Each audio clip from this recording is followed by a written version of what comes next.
ਸਾਰਿਆਂ ਨੂੰ ਸਤਿ ਸ੍ਰੀ ਅਕਾਲ। ਅੱਜ ਅਸੀਂ ਰੀਅਲ ਨੰਬਰਸ ਮਤਲਬ ਵਾਸਤਵਿਕ ਸੰਖਿਆਵਾਂ ਉੱਤੇ ਚਰਚਾ ਕਰਾਂਗੇ। ਮੈਂ ਜਦੋਂ ਵੀ ਇਹ ਕਹਿਣਾ ਕਿ ਆਪਣੀਆਂ ਹੱਥ ਦੀਆਂ ਉਂਗਲਾਂ ਗਿਣੋ ਤੇ ਤੁਸੀਂ 1 2 3 4 5, ਜੇ ਮੈਂ ਤੁਹਾਨੂੰ ਕਹਿਣਾ ਕਿ ਕਲਾਸਰੂਮ ਦੇ ਪੱਕੇ ਗਿਣੋ ਤੇ ਤਾਂ ਵੀ ਤੁਸੀਂ ਗਿਣਦੇ ਹੋ 1 2 3 4। ਜੇ ਮੈਂ ਤੁਹਾਨੂੰ ਬਾਹਰ ਰੁੱਖ ਗਿਣਨ ਲਈ ਕਹਿਣਾ ਤੇ ਤੁਸੀਂ ਫਿਰ ਵੀ ਜਿਹੜੀ ਗਿਣਤੀ ਆ 1 ਤੋਂ ਸ਼ੁਰੂ ਕਰਦੇ ਹੋ। ਜਿਨ੍ਹਾਂ ਚੀਜ਼ਾਂ ਨੂੰ ਗਿਣਦੇ ਹੋ ਇਹ ਸਾਰੀਆਂ ਚੀਜ਼ਾਂ ਉਸ ਕੁਦਰਤ ਨੇ ਬਣਾਈਆਂ ਨੇ, ਪ੍ਰਕਿਰਤੀ ਨੇ ਬਣਾਈਆਂ ਨੇ, ਉਸ ਨੇਚਰ ਨੇ ਬਣਾਈਆਂ ਨੇ। ਉਸ ਕੁਦਰਤ ਦੀਆਂ ਚੀਜ਼ਾਂ ਜੋ ਉਹਨਾਂ ਨੇ ਬਣਾਈਆਂ ਨੇ ਉਹਨਾਂ ਨੂੰ ਗਿਣਨ ਵਾਸਤੇ ਆਪਾਂ ਹਮੇਸ਼ਾ ਹੀ ਗਿਣਤੀ 1 ਤੋਂ ਸ਼ੁਰੂ ਕਰਦੇ ਹਾਂ। 1 2 3 4। ਔਰ ਇਹ ਜਿਹੜੀ ਗਿਣਤੀ ਆ ਇਹ ਕੁਦਰਤ ਦੀਆਂ ਬਣਾਈਆਂ ਹੋਈਆਂ ਚੀਜ਼ਾਂ ਨੂੰ ਗਿਣਨ ਵਾਸਤੇ ਆਪਾਂ ਯੂਜ਼ ਕਰਦੇ ਹਾਂ। ਇਸ ਕਰਕੇ ਆਪਾਂ ਇਹਨਾਂ ਨੂੰ ਕਹਿੰਦੇ ਆ ਕੁਦਰਤੀ ਸੰਖਿਆ। ਪੰਜਾਬੀ ਵਿੱਚ ਇਹਨੂੰ ਕਹਿੰਦੇ ਆ ਜੀ ਕੁਦਰਤੀ ਸੰਖਿਆ, ਔਰ ਇੰਗਲਿਸ਼ ਵਿੱਚ ਇਹਨੂੰ ਬੋਲਦੇ ਆ ਨੈਚੁਰਲ ਨੰਬਰਸ।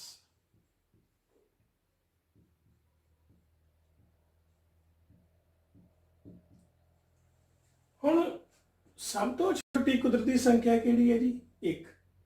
ਔਰ ਸਭ ਤੋਂ ਵੱਡੀ ਕੁਦਰਤੀ ਸੰਖਿਆ ਲਿਖਣੀ ਸੰਭਵ ਨਹੀਂ ਹੈ ਕਿਉਂਕਿ ਅੱਗੇ ਤੋਂ ਅੱਗੇ ਹਜ਼ਾਰ ਲੱਖ ਕਰੋੜ ਅੱਗੇ ਵਧਦੀ ਚਲੀ ਜਾਂਦੀ ਆ। ਇਸ ਕਰਕੇ ਸਭ ਤੋਂ ਵੱਡੀ ਕੁਦਰਤੀ ਸੰਖਿਆ ਲਿਖਣੀ ਸੰਭਵ ਨਹੀਂ ਆ। ਆਪਾਂ ਇੱਥੇ ਇੱਕ ਕਾਲਮ ਬਣਾ ਲੈਨੇ ਜੀ, ਔਰ ਇਸ ਕਾਲਮ ਦੇ ਵਿੱਚ ਕੁਦਰਤੀ ਸੰਖਿਆ ਪਾ ਲੈਨੇ ਆ 1 2 3 ਤੇ ਸੋ ਔਨ। ਔਰ ਇਸ ਡੱਬੇ ਦਾ ਨਾਮ, ਇਸ ਬੈਗ ਦਾ ਨਾਮ ਆਪਾਂ ਨੈਚੁਰਲ ਨੰਬਰਸ ਰੱਖ ਦਿੰਦੇ ਆ।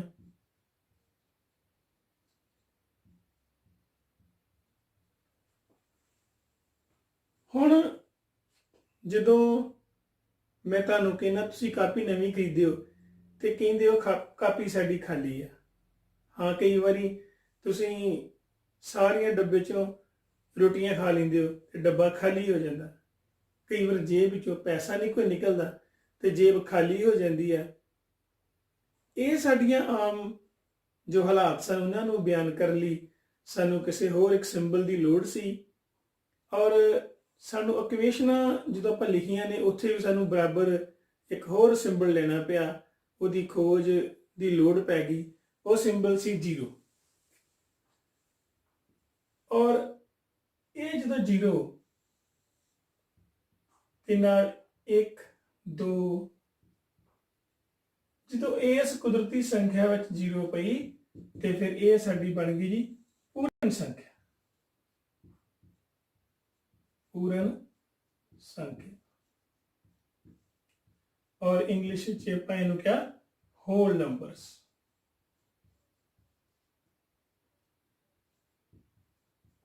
ਹੁਣ ਆਪਾਂ ਇੱਥੇ 0 ਐਡ ਕਰ ਲਈ ਜੀ ਵਿੱਚ, ਔਰ ਸਾਡਾ ਇਹ ਜਿਹੜਾ ਡੱਬਾ ਸੀ ਇਹ ਹੋਰ ਵੱਡਾ ਹੋ ਗਿਆ, ਔਰ ਇਹ ਬਣ ਗਿਆ ਸਾਡੇ ਕੋਲੇ ਜੀ ਹੋਲ ਨੰਬਰਸ। ਫਿਰ ਹੌਲੀ ਹੌਲੀ ਕੁਝ ਹੋਰ ਵੀ ਸਾਨੂੰ ਸਿਚੁਏਸ਼ਨਾਂ ਦਾ ਸਾਹਮਣਾ ਕਰਨਾ ਪਿਆ, ਭਾਵੇਂ ਕਿ ਆਪਾਂ ਉਹ ਆਮ ਜ਼ਿੰਦਗੀ ਵਿੱਚ ਨਹੀਂ ਵਰਤਦੇ। ਜਿਸ ਤਰ੍ਹਾਂ ਕੋਈ ਬੱਚਾ ਸਮੋਸੇ ਵਾਲੀ ਦੁਕਾਨ ਤੇ ਜਾਂਦਾ ਸਮੋਸੇ ਲੈਣ, ਔਰ ਇੱਕ ਸਮੋਸਾ 10 ਰੁਪਏ ਦਾ, ਪਰ ਬੱਚੇ ਕੋਲ ਸਿਰਫ 8 ਰੁਪਏ ਨੇ, ਤੇ ਕੀ ਦੁਕਾਨਦਾਰ ਨੂੰ ਸਮੋਸਾ ਦੇਵੇਗਾ? ਦੁਕਾਨਦਾਰ ਨੂੰ ਆਖੇਗਾ 2 ਰੁਪਏ ਘੱਟ ਨੇ। ਉਸ ਬੋਲਣ ਦੇ ਵਿੱਚ 2 ਰੁਪਏ ਘੱਟ ਨੇ। ਉਸ ਨੂੰ ਲਿਖਤ ਵਿੱਚ ਜਿਹੜਾ ਸਿੰਬਲ ਦਿੱਤਾ ਗਿਆ ਉਹ ਸਿੰਬਲ ਦਿੱਤਾ ਗਿਆ -2 ਦਾ। ਕਈ ਵਾਰੀ ਇੱਕ ਬੱਚੇ ਦੀ ਮੰਮੀ ਬੱਚੇ ਲਈ ਰੋਟੀਆਂ ਬਣਾ ਜਾਂਦੇ ਆ, ਔਰ ਬੱਚਾ ਕਹਿੰਦਾ ਮੰਮੀ ਮੇਰੇ ਲਈ 3 ਰੋਟੀਆਂ ਬਣਾ ਦਿਓ, ਤੇ ਪਰ ਜਦੋਂ ਬੱਚਾ ਡੱਬਾ ਖੋਲਦਾ ਉਹਦੇ ਵਿੱਚ 2 ਹੀ ਰੋਟੀਆਂ ਸਨ, ਤੇ ਬੱਚਾ ਕਹਿੰਦਾ ਮੰਮੀ 1 ਰੋਟੀ ਘੱਟ ਸੀ। ਉਸ ਇੱਕ ਰੋਟੀ ਘੱਟ ਨੂੰ ਲਿਖਤ ਵਿੱਚ ਲਿਆਉਣ ਲਈ ਸਾਨੂੰ ਹੋਰ ਨੰਬਰਾਂ ਦੀ ਲੋੜ ਪਈ। -1 -2 -3 ਸੋ on। ਹੁਣ ਇਹ ਜਿਹੜੇ ਸਾਡੇ ਸਾਰੇ, ਜਦੋਂ ਇਧਰੋਂ ਸਾਡੇ ਕੋਲੇ ਪੋਜ਼ਿਟਿਵ ਨੰਬਰਸ, ਇਹ ਸਾਡੇ ਪੋਜ਼ਿਟਿਵ ਨੰਬਰ ਨੇ, ਧਨਾਤਮਕ ਸੰਖਿਆ, ਇਹਨੂੰ ਆਪਾਂ ਨੈਗੇਟਿਵ ਨੰਬਰਸ ਕਹਿੰਦੇ, ਨਾਲ ਮਾਈਨਸ ਲੱਗਿਆ ਰਿਣਾਤਮਕ ਸੰਖਿਆ, ਤੇ 0, ਇਹਨਾਂ ਸਭ ਨੂੰ ਆਪਾਂ ਮਿਲਾ ਕੇ ਕਿਹਾ ਸੰਪੂਰਨ ਸੰਖਿਆ।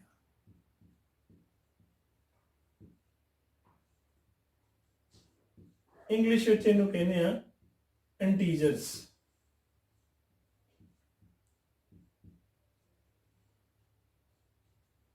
ਫਿਰ ਆਪਾਂ ਇੱਥੇ ਹੋਰ ਨਾਲ ਆਪਾਂ ਕੀ ਲੈ ਲਿਆ ਜੀ, -1 -2 -3 ਸੋ on। ਔਰ ਸਾਡਾ ਇਹ ਡੱਬਾ ਹੋਰ ਵੱਡਾ ਹੋ ਗਿਆ ਜੀ, ਔਰ ਇਸ ਡੱਬੇ ਦਾ ਹੁਣ ਹੈਡਿੰਗ ਬਣ ਗਿਆ ਸਾਡੇ ਕੋਲੇ ਇੰਟੀਜਰਸ।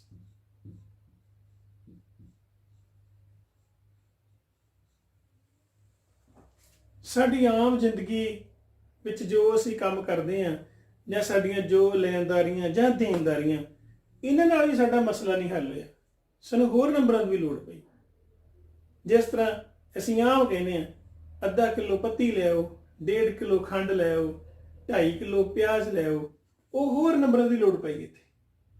ਜਿੱਦਾਂ ਸਾਡੇ ਕੋਲ ਇੱਥੇ ਕਿੰਨਾ ਆ ਗਿਆ ਜੀ, ਅੱਧਾ ਕਿਲੋ ਆ ਗਿਆ, ਔਰ ਇੱਥੇ ਕਿੰਨਾ ਆ ਗਿਆ ਜੀ, 1.5 ਕਿਲੋ ਆ ਗਿਆ। ਇਹ ਜੋ ਹੋਰ ਨੰਬਰ ਆਏ ਨੇ, ਹਾਲ ਦੀ ਘੜੀ ਆਪਾਂ ਇਹਨਾਂ ਨੂੰ ਕਹਿ ਲੈਂਦੇ ਆ ਬਟਿਆਂ ਵਾਲੇ ਨੰਬਰ, ਫ੍ਰੈਕਸ਼ਨ ਚ ਕਹਿ ਲਈਏ। ਇਹਦੇ ਬਾਰੇ ਚਰਚਾ ਅਸੀਂ ਜ਼ਿਆਦਾ ਕਰਾਂਗੇ। ਉਸ ਤਰ੍ਹਾਂ ਅਸੀਂ ਇਹ ਕਹਿ ਦਿੰਦੇ ਆ ਕਿ ਜਿੰਨੇ ਵੀ ਬਟਿਆਂ ਵਾਲੇ ਨੰਬਰ ਨੇ, ਜਿਸ ਤਰ੍ਹਾਂ 5/7 ਹੋ ਗਿਆ, 7/9 ਹੋ ਗਿਆ, 12/3 ਹੋ ਗਿਆ, ਨਾਲ ਮਾਈਨਸ ਵੀ ਲੱਗੇ ਹੋਣ, ਇਹਨਾਂ ਸਭ ਨੂੰ ਅਸੀਂ ਕਹਿੰਦੇ ਆ ਰੈਸ਼ਨਲ ਨੰਬਰਸ। ਸ਼ਰਤ ਇਹ ਹੁੰਦੀ ਵੀ ਥੱਲੇ 0 ਨਹੀਂ ਹੋਣਾ ਚਾਹੀਦਾ, 0 ਇਹਨੂੰ ਭਾਗ ਨਾ ਕਰੇ।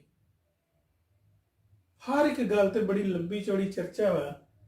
ਮੈਂ ਆਪਣੀ ਇਸ ਗੱਲ ਨੂੰ ਥੋੜਾ ਜਲਦੀ ਸਮੇਟਣਾ ਚਾਹੁੰਦਾ ਵਾਂ, ਕਿਉਂਕਿ ਮੈਂ ਜੋ 10ਵੀਂ ਦੇ ਵਿੱਚ ਅਭਿਆਸ 1.4 ਆ, ਉਹਦੇ ਉੱਤੇ ਗੱਲ ਕਰਨੀ ਚਾਹੁੰਦਾ ਵਾਂ। ਹਾਲ ਦੀ ਘੜੀ ਮੈਂ ਸਿਰਫ ਇੰਨੀ ਗੱਲ ਕਰਕੇ ਆਪਾਂ ਅੱਗੇ ਚੱਲਦੇ ਹਾਂ ਵੀ ਜਿੰਨੇ ਵੀ ਬਟਿਆਂ ਵਾਲੇ ਨੰਬਰ ਨੇ, ਇੱਕ ਉੱਤੇ ਤੇ ਥੱਲੇ, ਉਤਲੇ ਵਾਲੇ ਨੂੰ ਕਹਿੰਦੇ ਆ ਅੰਸ਼, ਥੱਲੇ ਵਾਲੇ ਨੂੰ ਕਹਿੰਦੇ ਆ ਹਰ। ਇਹ ਅੰਸ਼ ਆ, ਇਹ ਹਰ ਆ। ਇੰਗਲਿਸ਼ ਵਿੱਚ ਨਿਊਮੀਨੇਟਰ ਤੇ ਡਿਨੋਮੀਨੇਟਰ। ਥੱਲੇ 0 ਨਹੀਂ ਹੋਣੀ ਚਾਹੀਦੀ, ਤੇ ਉਹਨੂੰ ਆਪਾਂ ਕਹਿ ਦਿੰਦੇ ਆ ਰੈਸ਼ਨਲ ਨੰਬਰਸ। ਪਰਿਮੇਯ ਸੰਖਿਆ ਵੀ ਬੋਲਦੇ ਆ ਪੰਜਾਬੀ ਦੇ ਵਿੱਚ। ਇਹਨਾਂ ਬਾਰੇ ਥੋੜੀ ਜਿਹੀ ਆਪਾਂ ਜ਼ਰੂਰ ਗੱਲ ਕਰਦੇ ਹਾਂ ਜੀ। ਅਸੀਂ ਇੱਕ ਨੰਬਰ ਲੈਨੇ ਆ 11/2 ਲੈ ਲੈਨੇ ਆ ਜੀ। ਇਹਦਾ ਮਤਲਬ 11 ਨੂੰ 2 ਦੇ ਨਾਲ ਭਾਗ ਕਰੀਏ, 5 ਦੂਣੀ 10, 1 ਤੇ ਫਿਰ ਪੁਆਇੰਟ ਲੱਗਿਆ ਜੀ, 5 ਦੂਣੀ। ਮਤਲਬ ਇਸ ਚੀਜ਼ ਦੀ ਜਿਹੜੀ ਡੈਸੀਮਲ ਰਿਪਰੈਜ਼ੈਂਟੇਸ਼ਨ ਆ ਉਹ 5.5 ਆ। ਇੱਕ ਹੋਰ ਲੈਨੇ ਆ, ਸਾਡੇ ਕੋਲ ਲਿਖਿਆ ਜੀ 1.5, 1.5। ਇਹ ਇਹਦੀ ਮਿਕਸਡ ਫ੍ਰੈਕਸ਼ਨ ਆ। ਇਹਨੂੰ ਤੋੜਦੇ ਜੀ, ਇਹ 2 1 2 ਤੇ 3/2। ਔਰ 3/2 ਨੂੰ ਜਦੋਂ ਆਪਾਂ ਡੈਸੀਮਲ ਫਾਰਮ 'ਚ ਲਿਖਦੇ ਆ, ਫਿਰ ਡਿਵਾਈਡ ਕਰਦੇ ਆ।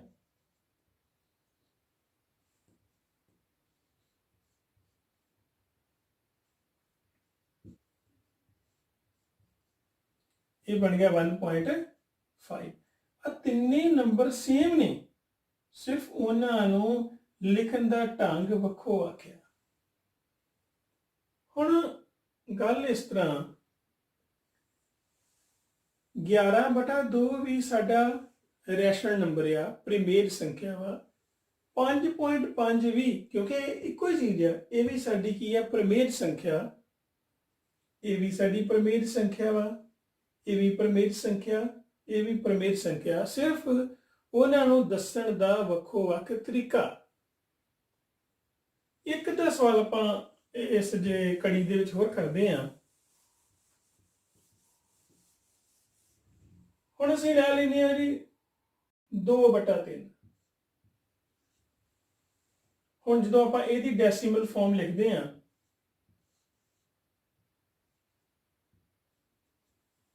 ਛੋਟਾ ਪੁਆਇੰਟ ਲੱਗਿਆ ਜੀ, 6 ਥੀਆਂ 18 ਜੀ, फिर किन्ने 2, फिर 0 लगी 18, फिर 6 दी 18। ਇਹਦਾ ਜਿਹੜਾ ਵਿਸਤਾਰ ਆ ਇਹ ਵੱਧਦਾ ਹੀ ਜਾ ਰਿਹਾ, ਸ਼ਾਂਤ ਨਹੀਂ ਹੋ ਰਿਹਾ, ਖਤਮ ਨਹੀਂ ਹੋ ਰਿਹਾ। 6 ਇਸ ਤਰ੍ਹਾਂ ਚੱਲੀ ਜਾ ਰਿਹਾ। ਇਹ 2/3 ਨੂੰ ਆਪਾਂ ਕੀ ਲਿਖਿਆ ਜੀ 0.66 ਲਗਾਤਾਰ ਚੱਲਿਆ। ਜੇਕਰ ਆਪਾਂ 6 ਤੇ ਬਾਰ ਵੀ ਪਾ ਦਈਏ, ਇਹਦਾ ਮਤਲਬ ਇਹ ਸਾਡਾ ਦੁਬਾਰਾ ਕੀ ਆ ਰਿਹਾ ਵਾ 6। ਇਥੋਂ ਸਾਨੂੰ ਇਹ ਪਤਾ ਲੱਗਿਆ ਕਿ ਜੇਕਰ ਕੋਈ ਨੰਬਰ ਰਿਪੀਟ ਹੋ ਰਿਹਾ ਵਾ, ਦੁਬਾਰਾ ਆ ਰਿਹਾ ਵਾ, ਤੇ ਉਹ ਵੀ ਕੀ ਆ ਰੈਸ਼ਨਲ ਨੰਬਰ ਆ, ਉਹ ਵੀ ਕੀ ਆ ਪ੍ਰਮੇਜ ਸੰਖਿਆ। ਕਹਿਣ ਦਾ ਮਤਲਬ ਇਹ ਵੀ ਕੋਈ ਵੀ ਨੰਬਰ ਜਿਹੜਾ ਬਟੇ ਦੀ ਫਾਰਮ ਵਿੱਚ ਹੋਵੇ, ਬਟੇ ਦੀ ਫਾਰਮ ਵਿੱਚ ਨਾਲ ਮਾਈਨਸ ਲੱਗਿਆ ਹੋਵੇ ਨਾ ਜਾਂ ਨਾ ਲੱਗਿਆ ਹੋਵੇ, ਕੋਈ ਪੁਆਇੰਟ ਦੀ ਫਾਰਮ 'ਚ ਲਿਖਿਆ, ਪੁਆਇੰਟ ਦੀ ਫਾਰਮ 'ਚ ਲਿਖਿਆ, ਭਾਵੇਂ ਬਾਰ ਦੀ ਫਾਰਮ 'ਚ ਲਿਖਿਆ ਵਾ। ਬਾਰ ਦਾ ਮਤਲਬ ਕਿ 3 ਦੁਬਾਰਾ ਆਈ ਜਾ ਰਿਹਾ, ਖਤਮ ਨਹੀਂ ਹੋ ਰਿਹਾ। ਇਹ ਸਾਰੇ ਜਦੋਂ ਬਟੇ ਦੀ ਫਾਰਮ ਦੀ ਗੱਲ ਕਰਦੇ ਆ, ਜਿਹੜਾ ਸਾਡੇ ਕੋਲੇ ਮੰਨ ਲਓ ਆਪਾਂ 8 ਨੂੰ 1 ਨਾਲ ਭਾਗ ਕਰੀਏ, 1 8 8 ਤੇ ਜਵਾਬ ਕਿੰਨਾ ਹੈ 8 ਹੀ ਆਇਆ ਜੀ। ਇਟ ਮੀਨਸ 8 ਨੂੰ ਕੀ ਲਿਖ ਸਕਦੇ ਆ 8/1। ਆ ਜਿੰਨੇ ਵੀ ਸਾਡੇ ਕੋਲੇ ਇੰਟੀਜਰਸ ਨੇ, ਇਹਨਾਂ ਸਾਰਿਆਂ ਥੱਲੇ 1 ਲੱਗਿਆ ਨਜ਼ਰ ਨਹੀਂ ਆਉਂਦਾ, ਇਹ ਵੀ ਸਾਰੇ ਬਟੇ ਦੀ ਫਾਰਮ 'ਚ ਹੀ ਨੇ। 0 ਵੀ ਇੱਕ ਰੈਸ਼ਨਲ ਨੰਬਰ ਹੈ ਕਿਉਂਕਿ ਇਹਦੇ ਥੱਲੇ ਵੀ ਕੀ ਲੱਗਿਆ ਵਾ 1 ਲੱਗਿਆ ਵਾ।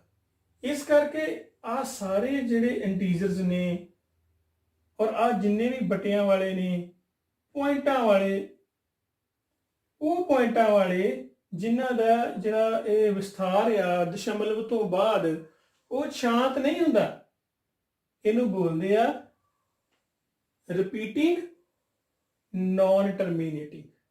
ਇੱਕ ਇੰਗਲਿਸ਼ ਦਾ ਲਫ਼ਜ਼ ਹੈ ਜੀ ਰਿਪੀਟਿੰਗ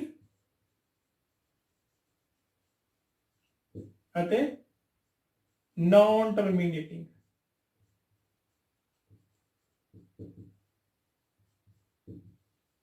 ਰਿਪੀਟ ਹੋ ਰਹੇ ਨੇ, ਘੜੀ ਮੁੜੀ ਆ ਰਹੇ ਨੇ, ਪਰ ਖਤਮ ਨਹੀਂ ਹੋ ਰਹੇ। ਇਹੋ ਜਿਹੇ ਸਾਰੇ, ਇਹਨਾਂ ਸਾਰਿਆਂ ਨੂੰ ਆਪਾਂ ਕਹਿੰਦੇ ਆ ਜੀ ਰੈਸ਼ਨਲ ਨੰਬਰ। और साढ़े को सारा हेडिंग की बन गया जी, ये हेडिंग को बन गई जी रैशनल नंबर्स।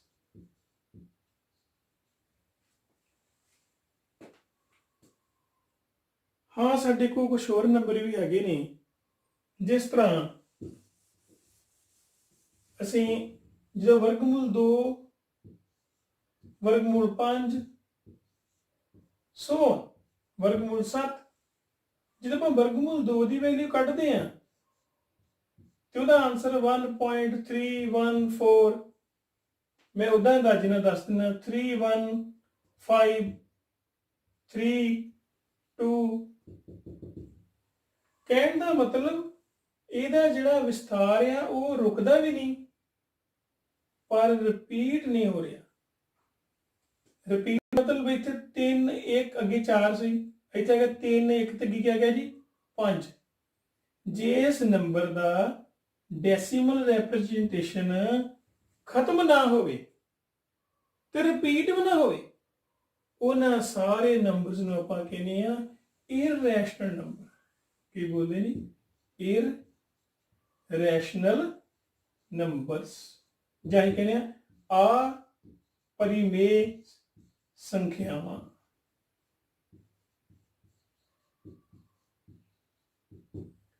ਇਹੋ ਜਿਹੇ ਨੰਬਰਸ ਇਹ ਡੱਬਾ ਸਾਨੂੰ ਵੱਖਰਾ ਬਣਾਉਣਾ ਪਿਆ ਜੀ।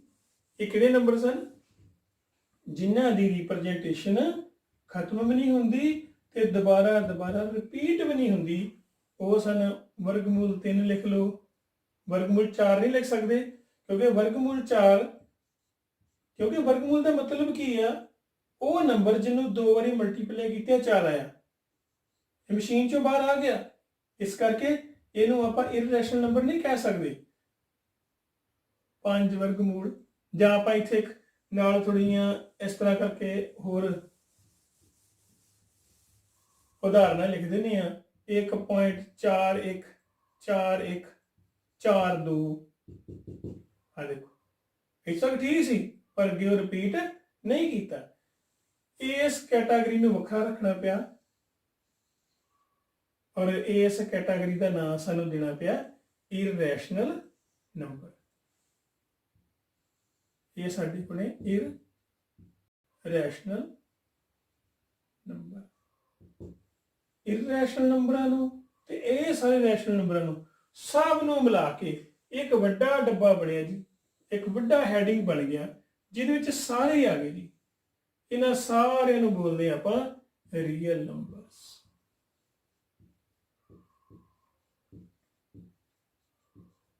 ਔਰ ਪੰਜਾਬੀ ਚ ਕਹਿੰਦੇ ਆ ਵਾਸਤਵਿਕ ਸੰਖਿਆਵਾਂ।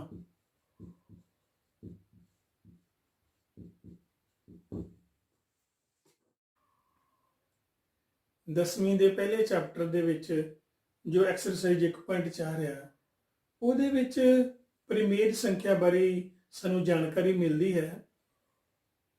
ਉਸ ਐਕਸਰਸਾਈਜ਼ ਦੇ ਵਿੱਚ ਸਾਨੂੰ ਕੋਈ ਨੰਬਰ ਦੇ ਦਿੱਤਾ ਗਿਆ 17/8 ਔਰ ਸਾਨੂੰ ਇਹ ਗੱਲ ਕਹੀ ਗਈ ਵੀ ਇਹਦਾ ਜਿਹੜਾ ਦਸ਼ਮਲਵ ਵਿਸਤਾਰ ਆ ਉਹ ਦੱਸੋ ਸ਼ਾਂਤ ਆ ਕਿ ਅਸ਼ਾਂਤ ਆ।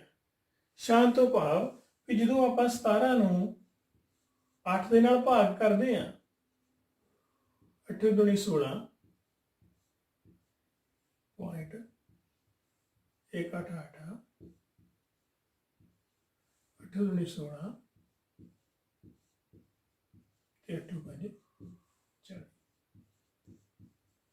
ਜਦੋਂ ਸਾਡੀ ਭਾਗ ਕਰਦੇ ਥੱਲੇ ਕਾਂਟਾ ਵੱਜ ਗਿਆ ਤੇ ਸਾਡੀ ਭਾਗ ਸ਼ਾਂਤ ਹੋ ਗਈ, ਆਪਾਂ ਇਹਨੂੰ ਕਹਾਂਗੇ ਵੀ ਸਾਡੀ ਜਿਹੜਾ ਇਸ 17/8 ਜਿਹੜਾ ਸਾਡੀ ਪਰਿਮੇਯ ਸੰਖਿਆ ਵਾ, ਇਹਦਾ ਦਸ਼ਮਲਵ ਵਿਸਤਾਰ ਜਿਹੜਾ ਵਾ ਉਹ ਸ਼ਾਂਤ ਆ।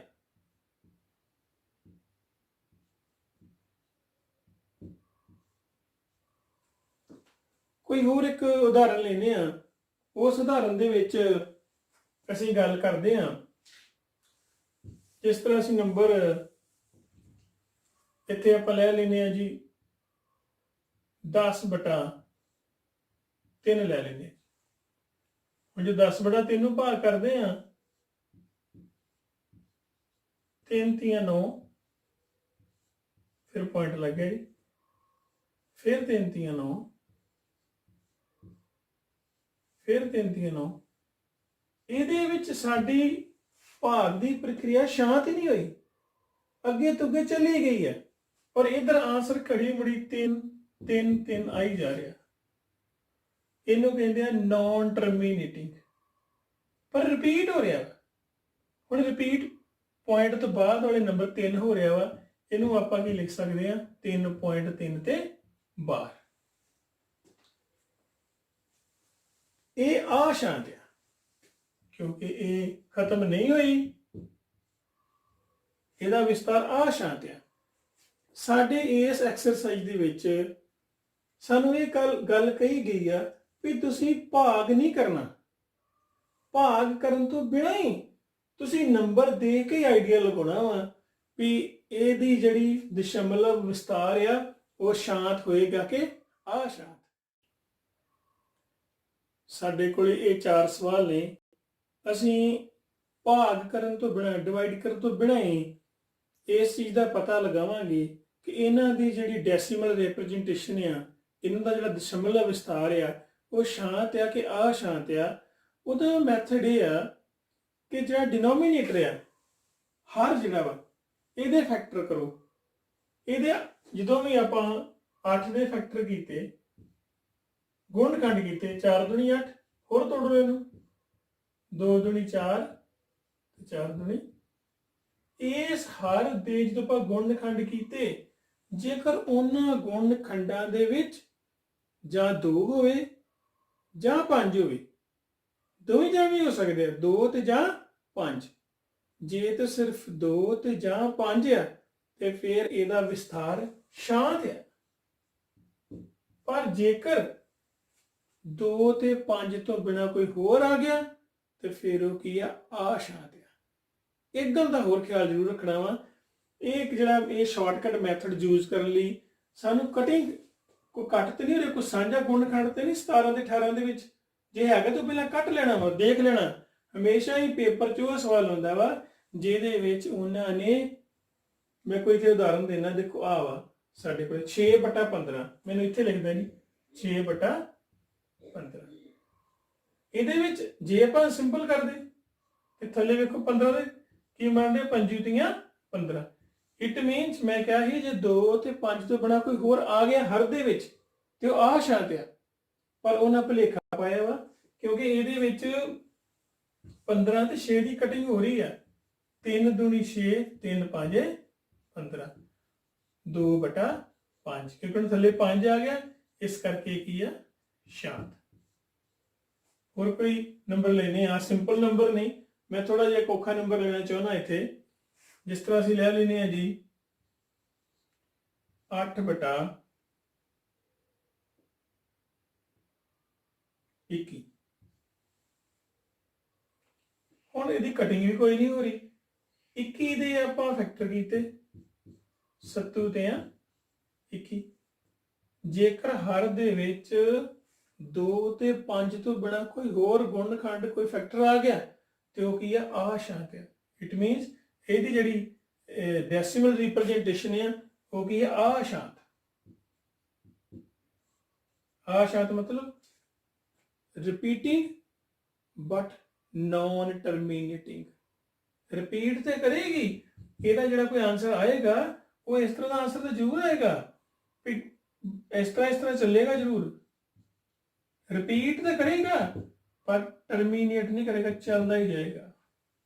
ਉਸ ਕਰਕੇ ਇਹਨੂੰ ਕਹਿੰਦੇ ਆ, ਇਹਦਾ ਜੋ ਵਿਸਤਾਰ ਆ ਕੀ ਆ, ਅਸ਼ਾਂਤ ਆ। ਕੋਈ ਵੀ ਨੰਬਰ ਆ ਉਹਦਾ ਹਰ ਦੇ ਆਪਾਂ ਗੁਣ ਖੰਡ ਕਰਨੇ ਆ, ਉਹਦੇ ਗੁਣ ਖੰਡਾਂ ਦੇ ਵਿੱਚ ਜੇਕਰ 2 ਜਾਂ 5 ਤੋਂ ਬਿਨਾ ਕੋਈ ਹੋਰ ਆ ਗਿਆ ਤੇ ਉਹਦਾ ਜਿਹੜਾ ਸਾਡਾ ਮਤਲਬ ਡੈਸੀਮਲ ਰਿਪਰੈਜ਼ੈਂਟੇਸ਼ਨ ਆ ਉਹ ਕੀ ਹੋਏਗਾ। ਬੋਰਡ ਤੇ ਮੈਂ ਇੱਥੇ ਕੁਝ ਨੰਬਰ ਲਿਖੇ ਨੇ, ਅਸੀਂ ਇਹਨਾਂ ਵਿੱਚੋਂ ਇਹ ਪਤਾ ਕਰਨਾ ਕਿ ਇਹਨਾਂ ਦੇ ਵਿੱਚੋਂ ਪ੍ਰਮੇਯ ਸੰਖਿਆ ਕਿਹੜੀ ਆ ਔਰ ਅਪ੍ਰਮੇਯ ਸੰਖਿਆ ਕਿਹੜੀ ਆ, ਰੈਸ਼ਨਲ ਨੰਬਰ ਕਿਹੜੇ ਨੇ ਔਰ ਇਰਰੈਸ਼ਨਲ ਨੰਬਰ ਕਿਹੜੇ ਨੇ। ਮੈਂ ਇੱਕ ਵਾਰ ਫੇਰ ਰਿਪੀਟ ਕਰ ਦਿੰਦੇ ਆ, ਸਾਰੇ ਰੈਸ਼ਨਲ ਨੰਬਰ ਨੇ ਸਿਰਫ ਤੇ ਸਿਰਫ ਇਹ ਦੇਖਣਾ ਹੁੰਦਾ ਜਿਨ੍ਹਾਂ ਦਾ ਡੈਸੀਮਲ ਰਿਪਰੈਜ਼ੈਂਟੇਸ਼ਨ ਰਿਪੀਟ ਕਰੇ, ਟਰਮੀਨੇਟ ਕਰ ਜੇ ਤੇ ਭਾਵੇਂ ਨਾ ਕਰ ਜੇ, ਬਟਿਆਂ ਵਾਲੇ, ਬਟਿਆਂ ਤੋਂ ਬਿਨਾਂ ਵਾਲੇ, ਉਹ ਸਾਰੇ ਰੈਸ਼ਨਲ ਨੰਬਰ ਨੇ। ਇਰਰੈਸ਼ਨਲ ਨੰਬਰ ਦੀ ਤੇ ਇੱਕੋ ਹੀ ਸ਼ਰਤ ਆ, ਰਿਪੀਟ ਨਾ ਕਰੇ ਤੇ ਨਾ ਹੀ ਟਰਮੀਨੇਟ ਕਰੇ, ਨਾ ਹੀ ਬਾਰ-ਬਾਰ ਆਵੇ ਤੇ ਨਾ ਹੀ ਖਤਮ ਹੋਵੇ। ਆਓ ਆਪਾਂ ਸ਼ੁਰੂ ਕਰਦੇ ਹਾਂ ਜੀ, ਆਪਣੇ ਇਸ ਨੰਬਰ ਤੋਂ ਕਰਦੇ ਹਾਂ। ਦੇਖੋ ਇਹਦੇ ਵਿੱਚ 5.4333 ਖਤਮ ਹੋ ਗਿਆ, ਅੱਗੇ ਨਹੀਂ ਵਧਿਆ ਨਹੀਂਗਾ, ਇਸ ਕਰਕੇ ਇਹ ਸਾਡਾ ਕੀ ਹੈ ਜੀ, ਰੈਸ਼ਨਲ ਨੰਬਰ ਹੈ। ਇਹਦੇ ਵਿੱਚ 0.21 ਜੋ ਮਰਜੀ ਰਿਪੀਟ ਕਰ ਰਿਹਾ ਪਰ ਅੱਗੋਂ ਖਤਮ ਹੋ ਗਿਆ, ਇਹ ਵੀ ਸਾਡਾ ਕੀ ਹੈ ਜੀ, ਰੈਸ਼ਨਲ ਨੰਬਰ। ਇਹਦੇ ਬਾਰੇ ਗੱਲ ਕਰੀਏ ਜੀ, 2.010203 ਰਿਪੀਟ ਵੀ ਨਹੀਂ ਕੀਤਾ ਤੇ ਖਤਮ ਵੀ ਨਹੀਂ ਹੋਇਆ, ਇਹ ਸਾਡਾ ਜੀ ਇਰਰੈਸ਼ਨਲ ਨੰਬਰ। ਜੇ ਕਿਤੇ ਬਾਰ ਪਿਆ ਹੋਵੇ ਮੀਨਸ ਰਿਪੀਟ ਕਰਦਾ, ਉਹ ਸਾਡਾ ਕੀ ਹੈ ਜੀ, ਰੈਸ਼ਨਲ ਨੰਬਰ। -3 ਇਹ ਵੀ ਸਾਡਾ ਕੀ ਹੈ ਜੀ, ਰੈਸ਼ਨਲ। ਰਿਪੀਟ ਕਰ ਰਿਹਾ ਵਾ, ਖਤਮ ਨਹੀਂ ਹੋਇਆ, ਇਹਦੀ ਫਾਰਮ ਆਪਾਂ ਇਸ ਤਰ੍ਹਾਂ ਵੀ ਲਿਖ ਸਕਦੇ ਹਾਂ, ਇਹ ਵੀ ਸਾਡਾ ਕੀ ਹੈ ਜੀ, ਰੈਸ਼ਨਲ। √7 ਇਹ ਇਰਰੈਸ਼ਨਲ ਨੰਬਰ ਹੈ, ਕਿਉਂਕਿ ਇਹ ਅੰਡਰ ਰੂਟ ਤੋਂ ਬਾਹਰ ਨਹੀਂ ਨਿਕਲ ਸਕਦਾ। ਮੈਂ ਇੱਥੇ ਇੱਕ ਹੋਰ ਐਗਜ਼ਾਮਪਲ ਦੇ ਦੇਣਾ, ਸਾਡੇ ਕੋਲ ਜੇ 25 ਦਾ ਵਰਗਮੂਲ ਹੁੰਦਾ ਤੇ ਸਕੁਅਰ ਰੂਟ ਆਫ 25 ਕਿੰਨਾ ਹੁੰਦਾ ਜੀ 5।